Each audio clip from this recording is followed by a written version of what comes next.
यहाँ पे क्या है, फर्स्ट डे है तो आपको हाँ दो तरह से आपको पढ़ाया जाएगा। एक तो था point examination point of view से कि आपको एग्जामिनेशन दिन भर को देना है।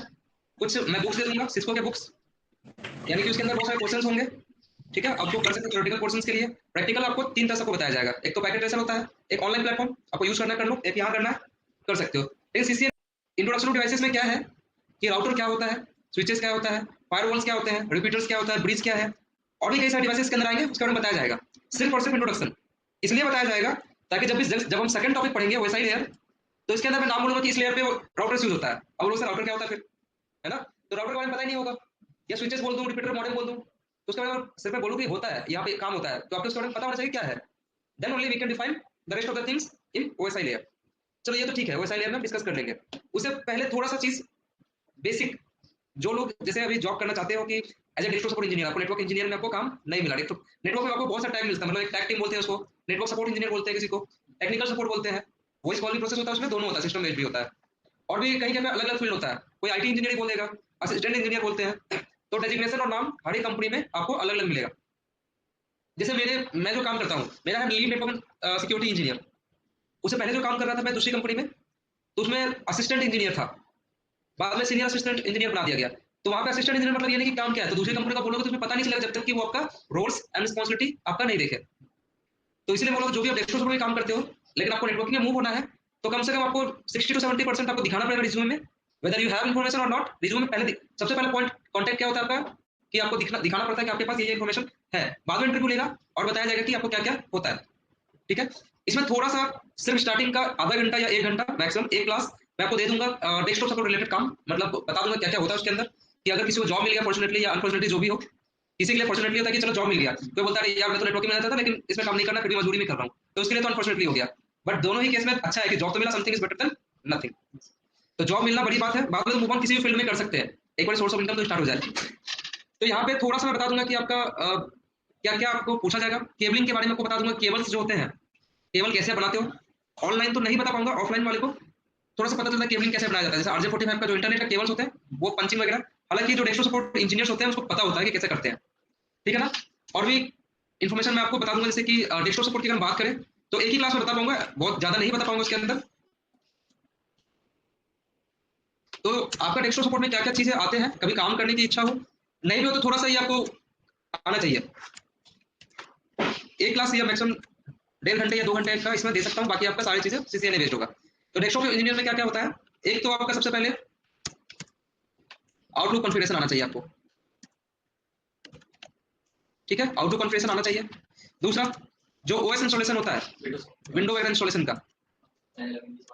हाँ जो 10, 11 मैक उबंटू जो भी आपको जो भी तरह का ओएस है, यानी ऑपरेटिंग सिस्टम, चाहे पता ना विंडो भी होता है, लिनक्स भी होता है, मैक का भी होता है अलग सा, और आजकल क्रोमबुक का भी अलग सा मतलब ओएस है। तो मेथड सबका एक ही है, बट एक मेथड आपको पता होना चाहिए। प्रिंटर कॉन्फ़िगरेशन वगैरह खैर, हाँ वो हाँ वो सब आएगा। बाद में कुछ बेसिक कमांड होता है ट्रबल शूटिंग के लिए, कि सिस्टम अपना फास्ट कैसे करोगे, बेसिक ट्रबल शूटिंग कमांड, जो भी बेसिक ट्रबल शूटिंग कमांड आपको जो कि आप चलाओगे। ठीक है, बेसिक ट्रबल शूटिंग हो जाएगा। दूसरा इसी में होता है कि आपका पेन ड्राइव, जैसे आपको विंडोज डालोगे उसके लिए पेन ड्राइव बूटेबल होना पड़ता है, ये सारी चीजें। और भी कुछ कुछ होगा उसके अंदर, तो मैं ऐड ऑन कर दूंगा। डेस्कटॉप सपोर्ट में काम तो काफी सारे हैं, कैमरा इंस्टॉलेशन का आ जाएगा, कैमरा पे आईपी डालने का आ जाएगा, डीएससीपी कैसे कॉन्फ़िगर करना है। तो हाँ, तो डीएससीपी का थोड़ा सा ये आपका CCNA में भी है आपका। ठीक है, तो ये सारी चीजें भी आपको बताया जाएगा, तो एक क्लास में आपको बस ले सकता हूँ। अभी सबसे इंपॉर्टेंट क्या है इसके अंदर, अगर सिलेबस की बात करते हैं तो सबसे इंपॉर्टेंट क्या है इसके अंदर। ठीक है, ये सब चीजें भी मैंने हर एक बैच में बताता हूँ मैं। ठीक है, यहाँ पे सबसे बड़ा सिस्को का full form, Cisco certified network association या एसोसिएट लिखा रहेगा। ठीक है, तो इसके आगे CCNP भी होता है, प्रोफेशनल हो जाएगा, और CCI भी होता है, एक्सपर्ट। तो इसमें 3 सर्टिफिकेशन होते हैं। CCNA में एक सर्टिफिकेशन सिर्फ होता है जो कि सिंगल CCNA के नाम से होता है, लेकिन CCNA के अंदर बहुत सारे कोर्सेज है, तो कंफ्यूज नहीं होना, क्योंकि बहुत सारे बच्चे बोलते हैं सर CCNA में तो फायरवॉल भी होता है, अलग कोर्स है वो, CCNA सिक्योरिटी बोलते हैं उसको। अब बोलो CCNA में सर वायरलेस कॉन्फ़िगर भी होता है, तो CCNA वायरलेस अलग कोर्स होता है। CCNA के अंदर कई सारे कोर्सेज हैं, अलग अलग डोमेन है। CCNA के अंदर वॉइप भी होता है, VoIP, voice over internet protocol, जिसमें कि जो IP फोन्स वगैरह होते हैं वो भी कॉन्फ़िगर होता है, तो CCNP वॉइस हो गया वो, या वॉइप बोलते हैं उसको। हम जो यहाँ पे क्लास या फिर आप नेटवर्किंग का मतलब होता है सिर्फ और सिर्फ राउटर स्विचेस, राउटर्स और स्विचेस। अगर नेटवर्किंग की बात करो तो, सिक्योरिटी की बात करोगे तो फायरवॉल। तो यहाँ पे हम राउटिंग स्विचिंग की बात करेंगे, यानी कि राउटर्स और स्विचेस के बारे में। बहुत इसमें बहुत सारे कोर्सेस हैं, ये छोटा सा दिखता है कि सिलेबस मैंने छोटा सा शॉर्ट में लिख रखा है, 25-30 टॉपिक मैंने वैसे लिख रखा है, लेकिन छोटा नहीं है ये, काफी सारे टॉपिक इसके अंदर, आपको टाइम लग जाएगा। तो इनमें से सबसे इंपॉर्टेंट क्या है अभी फिलहाल, when you are a fresher और if you want to work as a fresher, it means you need to focus on this things only. First, आपको इन चीजों का अगर नॉलेज होगा जो मैंने अभी मार्क किया है, तो ही आप नेटवर्किंग, राउटिंग, स्विचिंग, एडब्ल्यूएस, जहां पर भी टेस्टिंग में जाना चाहते हो, मैनुअल टेस्टिंग में जाना चाहते हो, या सिक्योरिटी में काम करना चाहते हो, साइबर सिक्योरिटी में काम करना चाहते हो, एथिकल हैकर की तरह काम करना चाहते हो, अगर इसके बारे में आता है तभी कर पाओगे। मैं 2 बुक प्रोवाइड कर दूंगा आपको, एक सीसीएनए का, एक टोड लेवलिंग का बुक है, वो अभी भी प्रोवाइड कर सकता हूँ, और पहले आपको बाद में चाहिए तो बाद में प्रोवाइड कर दूंगा। ये ओल्ड एडिशन का बुक है टोड लेवलिंग जो मैं अभी दूंगा, मैं आपको दिखा देता हूँ। ये सीसीएनए का है, इसके अंदर ना हर एक चैप्टर के बाद आपको कुछ क्वेश्चंस मिलेंगे, कुछ क्वेश्चंस तो आपको अभी भी सेम ही पूछा जाता है सीसीएनए का, ठीक है ना, अगर एग्जाम देना है तो कुछ क्वेश्चन तो आपको वैसे ही पूछा जाएगा। ये एग्जाम का नेम चेंज होते रहता है, ठीक है ना, हर एक 2 साल 3 साल में आपका चेंज हो जाता है ना। तो इसके अंदर जाओगे तो पूरा टॉपिक सीसीएनए से रिलेटेड है। मार्केट में इसका हार्ड कॉपी भी अवेलेबल है, आप हार्ड कॉपी परचेज कर सकते हो, 1200 के आसपास का होगा, 1200 के आसपास का होगा, आप परचेज कर सकते हो। एडिशन सेम ही मिलेगा कुछ भी, क्योंकि अभी सीसीएनए के अंदर बहुत सारा मतलब आपका चेंजेस नहीं आया है, तो हर एक चीज आपका सेम ही है। इसके अंदर सारा डिटेल्स मिलेगा आपको नेटवर्किंग से रिलेटेड, और एक्स्ट्रा चीज भी रहता है हमेशा, है ना, आपको सारी चीज के अंदर बताया जाएगा। इसके अंदर भी आपका जैसे कि ओएसआई लेयर की बात कर रहा था, इस सब टॉपिक में चला, ये हेडिंग है, सिर्फ हेडिंग पे कुछ नहीं होता, जैसे मैंने हेडिंग लिख के रखा ना तो हेडिंग ही है, तो बोलोगे अरे यार सिर्फ एक ही चैप्टर है, ऐसे हो जाएगा। लेकिन अंदर जब जाओगे ब्रीफ में तो उसके नीचे इंट्रोडक्शन वगैरह सब कुछ लिखा हुआ है, हर चैप्टर 1 में कितना चीज पढ़ने है सारी चीज लिखा हुआ है। चैप्टर 2 में भी जाओगे तो काफी सारी चीजें हैं। तो खैर ज्यादा थ्योरेटिकल पोर्शंस नहीं, इतना ही पोर्शंस मैं बताऊंगा। क्यों यहाँ पे डेस्कटॉप सपोर्ट से बात हटा करके थोड़ा सा इंट्रोडक्शन ऑफ डिवाइसेस लेते हैं पहले, एक बार और मैं इसमें डिस्कस कर दूंगा, ठीक है ना। तो आज हम इन सभी डिवाइस की बात करते हैं, ठीक है, रिपीट भी कर दूंगा, जो लोग आएंगे तो रिपीट कर दूंगा। तो सबसे पहले देखते हैं हम राउटर स्विचेस की जगह पे हब स्टार्ट करते हैं। हब होता क्या है, देखा भी होगा सब लोगों ने, हब नहीं देखा मैं दिखा भी देता हूँ, कोई प्रॉब्लम नहीं है। तो देखा ये वाला, ये डिवाइस तो आप लोगों ने देखा होगा, यहाँ पर भी बहुत सारे लगे हुए हैं, कई तरह के होते हैं आपके हब्स, ठीक है ना, इस टाइप का, इसमें पोर्ट होते हैं। इसके अंदर क्या होता है कि आपका कोई भी इंटरनेट आया, मान लो यहाँ पे इंटरनेट है एयरटेल का, आपके घर पे इंटरनेट लगता है ना, तो साइबर कैफे वगैरह में आपने देखा होगा कि क्या करते हैं वहाँ पे, हर एक कंप्यूटर में आपको इंटरनेट चाहिए होता है। तो मान लो कि हर एक कंप्यूटर में आपको इंटरनेट चाहिए, यह कंप्यूटर है, ठीक है, आपके पास 4-5 सिस्टम ऐसे करके, वाईफाई रहता है तो आप इजीली कनेक्ट कर सकते हो वाईफाई से। लेकिन आपके पास एक एयरटेल का कनेक्शन आपने लिया, एक ही कनेक्शन आपके पास, अब इसको 4 कंप्यूटर में चलाना है, कैसे चलाओगे। कभी कभी आप बोलोगे सर मॉडल के पीछे 4 पोर्ट तो होते हैं, 4 पोर्ट होते हैं ना मॉडल के पीछे, मॉडल तो देखा होगा आप लोगों सभी ने, जो आप जिसको राउटर बोलते हो, मैं बताऊंगा कि राउटर है कि क्या है, उसका भी इंट्रोडक्शन मैं दूंगा। बहुत तरह तरह का राउटर आता है, बैक पोर्शन आपने उसका देखा होगा, तो इस तरह का होता है। पीछे साइड में वाईफाई का घर पे, सबके घर पे आजकल तो लगा ही रहता है, आजकल सभी लोग स्मार्ट टीवी या ऐसा डिवाइस हर एक के घर पे वाईफाई तो लगा ही लगा होता है। बहुत लोगों के घर पे नहीं लगा होता, हाँ सस्ता ही पड़ता है, और जब से वर्क फ्रॉम होम का वो आपका आया सबसे ज्यादा ही हो गया। तो बोलोगे सर मेरे पास तो 4 पोर्ट यहीं पे है, यहाँ से लगा लूंगा मैं केबल लगा करके, है ना। सपोज करो किसके अलावा मेरे पास 4 पीसी है, फुल हो गया ये, इसके अलावा भी मेरे पास 4 पीसी है, तो कैसे करोगे। तो यहाँ से क्या होता है, एयरटेल से कनेक्शन आपने, ये जो पोर्ट है हब का जो पोर्ट होता है 4 से लेकर के 24 पोर्ट तक का आता है। मैक्सिमम पोर्ट जो हब का होता है, हब का जो रेंज होता है 24 पोर्ट होता है, उससे ज्यादा का हब नहीं आता। बोलोगे सर मुझे 48 पोर्ट की जरूरत पड़ा तो एक हब से एक और हब लगा देंगे, हम क्या करेंगे एक और हब लगा देंगे। हाँ, तो यहाँ पे क्या है कि अगर आपने किसी भी, इस पे एक केबल होता है जिसका नाम है RJ45 या इंटरनेट केबल, कैट 6 ही होता है लेकिन उसको इंटरनेट केबल बोलते हैं। आपने घर पे देखा होगा, अगर केबल कैट 6 है उसके अंदर जब पोर्ट लगा दोगे ना RJ45 का, तो लैन केबल बन जाता है। केबल जो केबल से बना हुआ उसको कैट 6 कैट 5 वो होते हैं, कैट 5 कैट 6 वो होता है। तो देखो इस तरह के केबल्स होते हैं, इस तरह केबल, इसके अंदर पोर्ट जो होते हैं, इस पोर्ट का नाम है RJ45 कनेक्टर होगा नहीं, हाँ कनेक्टर। तो इसके बारे में डिटेल से ओएसआई मॉडल में पढ़ाऊंगा, तो इसके बारे में बताऊंगा कि कौन सा स्टैंडर्ड कौन सा IEEE के थ्रू है। तो RJ45, अब लोग सर RJ45 क्यों लिखा हुआ है, तो प्रोटोकॉल नंबर 45 है, RJ का मतलब होता है रीजन जैक। खैर अभी छोड़ दो फुल फॉर्म वगैरह पे। तो इस तरह का, लेकिन आपका केबल से आप कनेक्टिविटी कर सकते हो, इसमें इसी टाइप का केबल है, हर एक के घर पे कंप्यूटर लैपटॉप होगा, तो उसके अंदर पोर्ट देखना उसी टाइप का बना होगा, उसके हिसाब से RJ45 मॉडल बनाया गया है। ये केवल 2 तरह का केवल और भी तरह होता है, कैट 5 होता है, कैट 6 होता है, ठीक है ना। कैट 5 कैट 6 अलावा भी केबल्स होते हैं, कितना लेटेंसी होगा उसके अंदर, कितना स्पीड से डेटा ट्रांसफर होगा, ये सब उसके अंदर मेंशन है। तो इस टाइप का केबल से हम क्या कर सकते हैं, यहाँ से यहाँ तक कनेक्ट कर सकते हैं। तो हमारे पास अब कितना पोर्ट हो गया, ये सपोज करो कि इसमें 24 पोर्ट है मैक्सिमम, 48 हो जाएंगे, ये इसी को कंसीडर करना चाहते हो तो 8 पोर्ट 16 पोर्ट हो गया ऐसे ही, तो 16 कंप्यूटर ज्वाइन हो सकता है। तो लेकिन इसमें इंटरनेट आएगा कैसे, तो इंटरनेट हटाने के लिए क्या करेंगे हम लोग, तो यहाँ से केवल क्या करेंगे, एयरटेल वाले के मॉडम से इसमें हमने लगा दिया। तो दो तरह का इसके अंदर जो इंटरनेट इसके अंदर लगाओगे, तो दो तरह का इसके अंदर डोमेन होता है। एक होता है कॉलिजन डोमेन और एक होता है ब्रॉडकास्ट डोमेन। तो कॉलिजन डोमेन क्या करता है, ब्रॉडकास्ट डोमेन क्या करता है, इसके बारे में बताऊंगा। तो कॉलिजन डोमेन तो ब्रॉडकास्ट डोमेन, आपका क्वेश्चन अभी भी दिमाग में होगा कि सर यहाँ से आपने कनेक्शन लगाया तो बाकी सब में इंटरनेट कैसे मिल गया। हाँ, तो इसका मतलब ये कि ब्रॉडकास्ट डोमेन उसके अंदर प्रॉपर्टीज है, कनेक्शन तो है, फिजिकल कनेक्शन तो जुड़ा हुआ रहेगा, तो लेकिन इंटरनेट में था ब्रॉडकास्ट डोमेन की वजह से, ताकि हर एक पोर्ट में आपका इंटरनेट मिल जाए और वहां से आप ब्रॉडकास्ट कर सकते हो। ठीक है ना। अब होता है कॉलिजन डोमेन। ब्रॉडकास्ट डोमेन तो ठीक है, हर एक पोर्ट में इंटरनेट मिल गया, इंटरनेट सबको मिल जाएगा, चलने लगेगा, जो भी सर्विसेज है कहीं से भी एक्सेस ले सकते हो या एक्सेस दे सकते हो। कॉलिजन डोमेन क्या है कि जब भी इंटरनेट, वही केबल्स मैंने बताया कौन सा केबल से लगाना आपको, आप लगा लेना। हमने सारे पोर्ट पे, मेरा सिस्टम भी कनेक्टेड है, उसमें भी इसी टाइप का कनेक्शन लगा हुआ है, तो सब पे इंटरनेट आ गया होगा। अब कॉलिजन डोमेन क्या होता है कि मान लो अब इंटरनेट देखने के लिए तो है नहीं, इंटरनेट है तो कुछ ना कुछ तो चलाओगे ही घर पे, यूट्यूब, जीमेल, मैसेज कुछ तो करोगे। तो कॉलिजन डोमेन में क्या होता है, मान लो इस पे हमने जीमेल चला रहे हैं, एक हमने मेल किया किसी को, ईमेल किया, और सेम टाइम पे ये भी ईमेल किया, क्या होगा, सेम टाइम पे इसने भी ईमेल किया।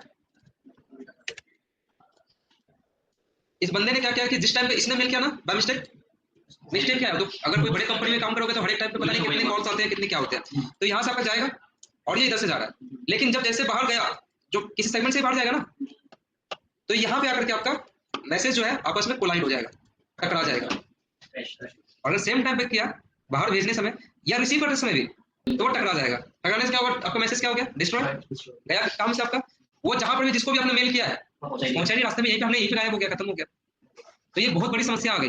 अब यूट्यूब देखेंगे तो कितना डेटा आपका जाते रहेगा, दो आदमी यूट्यूब देखेगा तो हर एक समय पे, हर एक सेकंड पे कितना सारा डेटा ट्रांसमिट होगा। तो आप क्या बोलोगे, भाई आप यूट्यूब मत देखो, मैं देखूंगा, is it possible.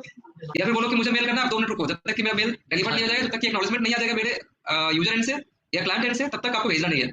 Is it possible. या फिर मॉनिटरिंग टूल्स लगाना पड़ेगा कि किसका मैसेज जा रहा है, अच्छा अभी 2 मिनट वेटिंग पे है, 3 मिनट वेटिंग पे है, तो नहीं हो सकता, we can not do anything. तो डीलिंग तो अच्छी बात है कि जितने भी पीसी थे सब पे इंटरनेट मिल गया एक बार में, ये तो हब की बात है, कोई कंपनी, बहुत सारी कंपनी का आता है, सिस्को का भी आता है हब, लेकिन खराबी आपने देखा तो उसके अंदर क्या प्रोड्यूस हो रहा है, कॉलिजन डोमेन, ये क्रिएट कर रहा है प्रॉब्लम। इसके जगह पे इसीलिए इसको ओवरकम करके देखो, एक तो पहले तो इसमें 4 से 24 पोर्ट ही था, ठीक है, 4 से 24 पोर्ट भी कम नहीं था, है ना, छोटी छोटी ऑर्गेनाइजेशन के लिए काफी है। तो अब क्या आ गया कि इसके जगह पे इसको ओवरकम करने के लिए या इसकी जो प्रॉब्लम था मिनिमाइज करने के लिए तरह के स्विचेस होते हैं, जैसे ये सिस्को के स्विचेस है, ये 48 पोर्ट का है, ये 48 पोर्ट का आ गया, ठीक है ना। तो यहाँ पे 0 से 48 पोर्ट का हो गया, 24 पोर्ट का था। और भी स्विचेस अलग अलग पोर्ट्स के भी होते हैं, 8 पोर्ट का ले सकते हो, 4 पोर्ट का ले सकते हो, 4 8 16, ठीक है, 32 नहीं आएगा, 24 के बाद आपका 48 आएगा, ठीक है ना, 32 नहीं होता, तो 24 मिलेगा, 8 पोर्ट का ही मिलता है, तो इस तरह से आप खरीद सकते हो।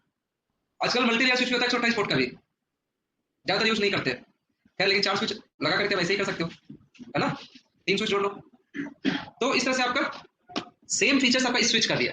ये भी वही काम करता है कि आपने इंटरनेट लिया किसी से भी, आईएसपी से, इंटरनेट सर्विस प्रोवाइडर से, आपने किसी भी पोर्ट पे दे दिया, किस पोर्ट पे हालांकि देना चाहिए, क्या रिकमेंडेशन होता है, ये सब चीज बताऊंगा मैं। आपने यहाँ पे लगा दिया, ठीक है ना, इंटरनेट आगे सभी पोर्ट में, जितना पोर्ट है उससे आप इंटरनेट कनेक्ट कर सकते हो। तो इसमें क्या है कि कॉलिजन डोमेन को मिनिमाइज कर दिया गया, भी अच्छा चीज था, लेकिन थोड़ा सा उसके अंदर प्रॉब्लम्स था, तो उसको मिनिमाइज करके हम क्या वो मॉडिफाई करके स्विच ले आया गया। तो यहाँ पे क्या है कि स्विच आ गया, स्विच आने का क्या हो गया कि आपका बहुत सारे कंप्यूटर हम फिर से कनेक्ट कर सकते हैं, कनेक्ट कर लेंगे ना, बहुत सारे कंप्यूटर कनेक्ट कर सकते हैं, जितने मर्जी होते कनेक्ट कर लिया हमने, ठीक है, कनेक्ट हो गया। एक चीज है इसके अंदर जो कि स्विच क्यों हम प्रीफर करते हैं, अपने घर पे वाईफाई डिवाइस देखा होगा, तो वाईफाई डिवाइस क्या करता है कि 4 यूजर्स है घर पे, देखो घर पे क्या होता है, 4 5 मोबाइल सबके यहाँ होते हैं, स्मार्ट टीवी सबके पास होते हैं, या कुछ लोग स्टूडेंट होते हैं जो कि रूम शेयर करके रहते हैं, है ना। तो वाईफाई डिवाइस में क्या है कि सपोज मैं वाईफाई का डब्बा ले लेता हूँ, ये वाईफाई का डब्बा, ठीक है, कोई भी कंपनी का हो, डजंट मैटर, ठीक है। अब यहाँ से जब वाईफाई में क्या होता है कि आप वायर कनेक्शन यूज करते हो, तो 3 4 मोबाइल ले लेते हैं, मोबाइल 1 2 3 है, एक ही घर पे है, सभी वाईफाई से कनेक्टेड है, जितने भी लोग हैं सब लोग क्या है वाईफाई से कनेक्टेड है। तो अब किसी यूजर को या फिर रूममेट को तो नहीं बोल सकते ना कि आप यूट्यूब मत देखो या कुछ डाउनलोड मत करो। तो सपोज करो कि ये बंदा है गेम प्लेयर है, गेम खेलता है डाउनलोड करके, सिस्टम हो, कंप्यूटर हो, मोबाइल हो, कहीं पर भी, इसने बोला मुझे 10 GB का गेम डाउनलोड करना है, तो ठीक है, 10 GB डाउनलोड करने से पहले यहाँ पे बैंडविड्थ आपका होना चाहिए, कितना का स्पीड आपने प्लान लिया, मैंने बोला 100 Mbps का प्लान हमने लिया हुआ है, इसने बोला गेम डाउनलोड करूंगा 10 GB का, Gbps नहीं 10 GB का, कर लो यार। इसने बोला मैं यूट्यूब देखूंगा HD क्वालिटी में, HD क्वालिटी देखेंगे, जो भी हो 10, 40, 1020, 4K, जो भी देखना, जैसे भी आपका मोबाइल, कंप्यूटर, लैपटॉप, टीवी जो भी है, डिपेंड करता है। इसने बोला कि मैं भी देखूंगा at the same time YouTube, मुझे मूवी देखना है कुछ अच्छा वाला, मैं बोला ठीक है। अब पॉइंट इज, ये बंदा जो डाउनलोड कर रहा है यहाँ पे, कर रहा है ना डाउनलोड, तो 100 एमबीपीएस का कनेक्शन है, तो क्या कितना एमबीपीएस का कनेक्शन यूज कर सकता है ये? कोई लिमिट है क्या? या इस यूजर पे कोई लिमिट में डाला कि नहीं इसके पास 5 एमबीपीएस का स्पीड आना चाहिए? हमने तो नहीं डाला लिमिट। तो हो सकता है कि ये 100 में से 80 एमबीपीएस का स्पीड पूरा यूटिलाइज कर ले फॉर दैट पर्टिकुलर ड्यूरेशन। अब ऐसा थोड़ी ना कि अब 10 जीबी डाउनलोड किया तो महीना भर तक डाउनलोड होते रहेगा, आधे घंटे में डाउनलोड हो सकता है, डिपेंड ऑन मतलब इस इंटरनेट स्पीड कितना स्पीड मिलता है। तो जितने भी देर के लिए आपका इंटरनेट चला, मान लो 80 एमबीपीएस का पूरा आपने स्पीड मिल गया और बाकी बचा ये 20 एमबीपीएस को मिल गया, तो इसको क्या मिलेगा?